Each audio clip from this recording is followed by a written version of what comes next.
So అలాంటి వ్యక్తి high security ఉన్న పర్సన్, దేశంలోని హై సెక్యూరిటీ ఉన్న ఒక సీఎం మీ ఇంటికి సాదాసీదా మనిషిలా మీ ఇంటికి వచ్చారు. అవునండి.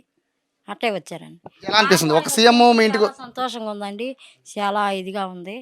మీ అంతా జాయింట్ ఫ్యామిలీ అని అడిగారు. జాయింట్ ఫ్యామిలీ అన్నాం. 2 ఇళ్ళు కట్టించి ఇస్తామమ్మా అని చెప్పారు. సరేనన్నాం.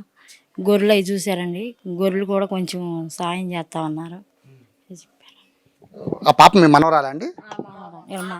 ఇలా మా స్కూల్కి వెళ్ళిందా పాప? స్కూల్కి వెళ్ళిందండి.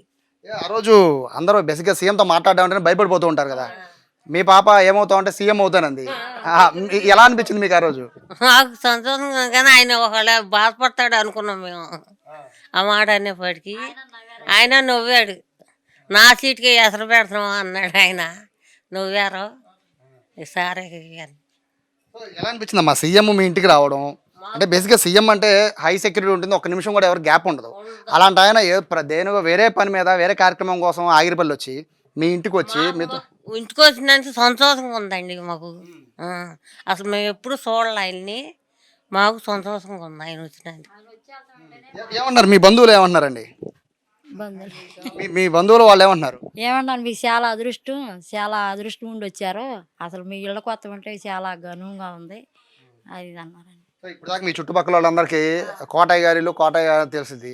ఇప్పుడు మీరు ఫేమస్ అయిపోయారు, మొత్తం యాగిరిపల్లి మొత్తం కూడా వస్తున్నారా? చుట్టుపక్కల వచ్చి పలకరిస్తున్నారా? ఏమండి వచ్చినందుకు కొంచెం మాకు ఇల్లు కట్టి పెడితే చాలని చెప్పామండి. మాకు ఇంకేమైనా కావాలని కోరుకోమన్నారు. మాకు ఏం వద్దండి, మాకు 2 ఇల్లు కట్టి పెడితే చాలన్నారు.